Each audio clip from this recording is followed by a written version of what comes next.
Hello everyone. Today we're going to be doing yum yum crumbs. And I hope you can hear me good. Yes, many of us have piles. Yes, we have piles and piles of scrap material from old quilts, from blocks, from things that we have made, and we are holding tight onto them. We don't want to get rid of them. So here's an idea for you. Why not make them into blocks? And even the tiniest little piece can be made into a block.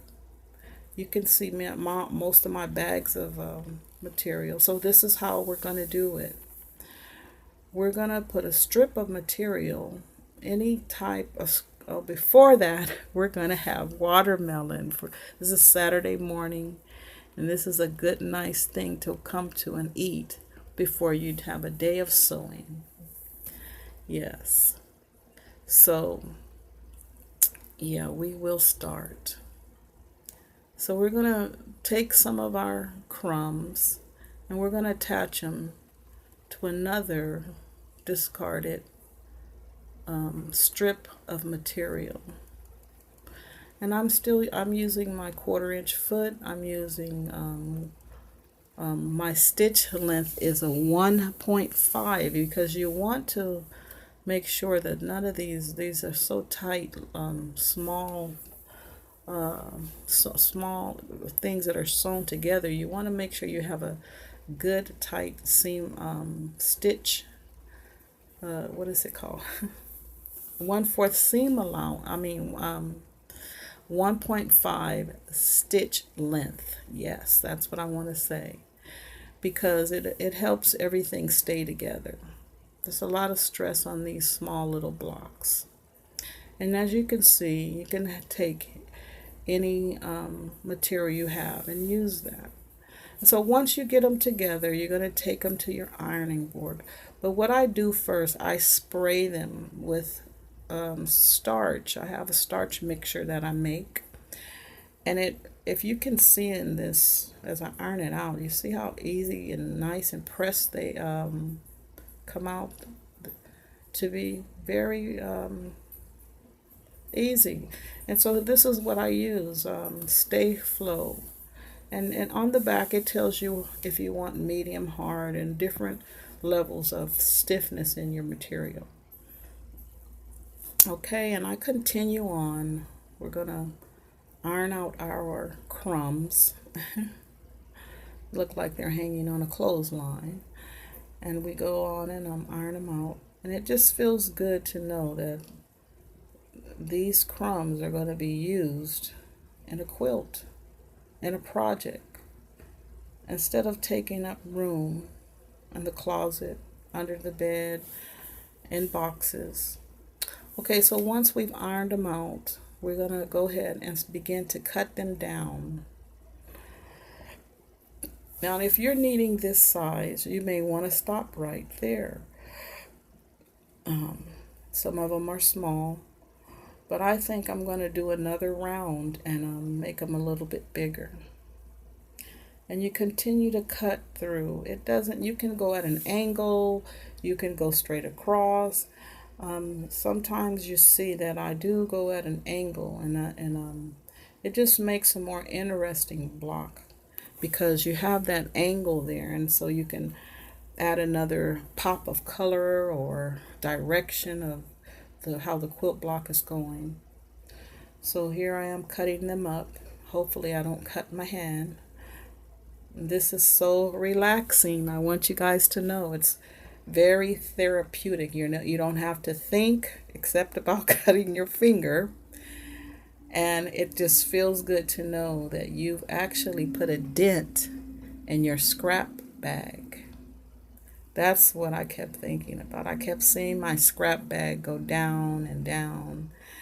And, sometimes you see the same fabric in your blocks and you go, wow, but this type of crumb sewing, you mix everything, and you don't really notice that, oh, I've used this before. You don't get tired of the same colors.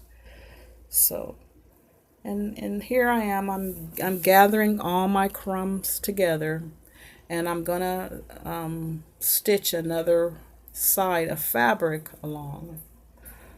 So it's quite a bit that you get, many sizes. So I'm putting them in a pile, and I'm going to take them back to the sewing machine, and we're going to go another round. And there are the crumbs, different sizes, different colors, different, the pattern on it is different, and that's what makes it so interesting. So I'm attaching another crumb to a strip of material. And all of this comes out of my scrap bag. There's nothing that I went and cut from yardages, but you can do that if you want to have a main color in your block, or that's an idea. If you want to put all these blocks together, but you have a main color theme running through, that would be another interesting way to do that. But here I am. I'm feeling good on this Saturday morning. Proud that I'm getting clutter out of my house by stitching some crumbs together, and I'm going to make something interesting.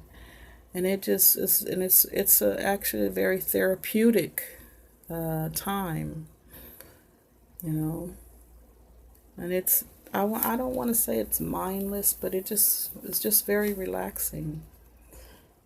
And I know a lot of us have we have boxes and bags in the closet, under the bed, full of scraps of material. So this is an idea for you too, that you may say, oh, one day we've always been saying, I'm going to get to those, I'm going to make something out of it. Then you look through your scraps and you say, oh no, I can't throw that away. Oh, I wouldn't throw that away. So now is your time for you to make something interesting from your crumbs. And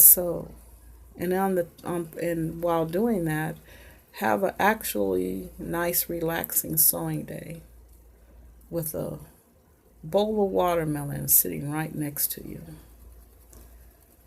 Yeah. So that's really coming together very well.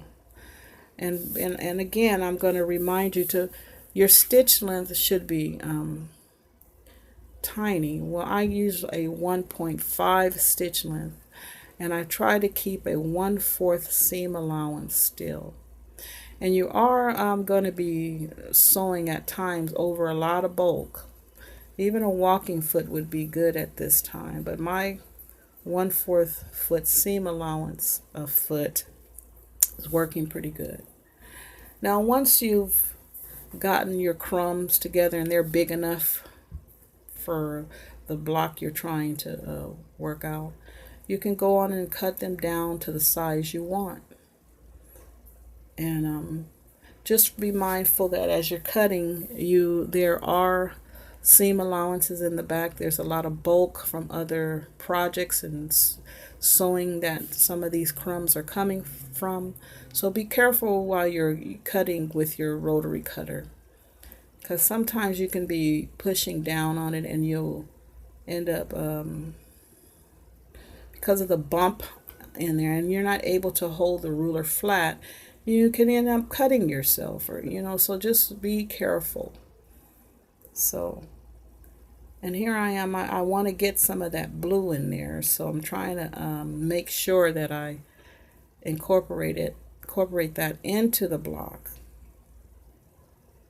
And next time, instead of cutting a 3, I think I'll do a 3.5. And so we're just going through our crumbs, we're cutting them, and the blocks are looking nice and neat. And in the back, as I told you, you can see this, it's a lot of bulk, and you don't You have to be careful. I was not being very careful with my rotary cutter. It looks very, as I look at the video now, it looks very scary. So I ask you to be careful when you're cutting, especially with the crumbs, then the bulk, and you know, not being able to hold it flat. And so here are a lot of the things that I've made. This is a pot holder that I made out of crumbs. You can make them in any direction. That's a little block, and these are our 3x3 squares, and this is a wedge. And you know, these are some of the nice things that you can make out of this. So I hope you enjoyed this video. This is my first video ever loading up, and you'll be seeing more from me. Olmzara's Calm. Have a good day and enjoy your crumbs. Bye-bye.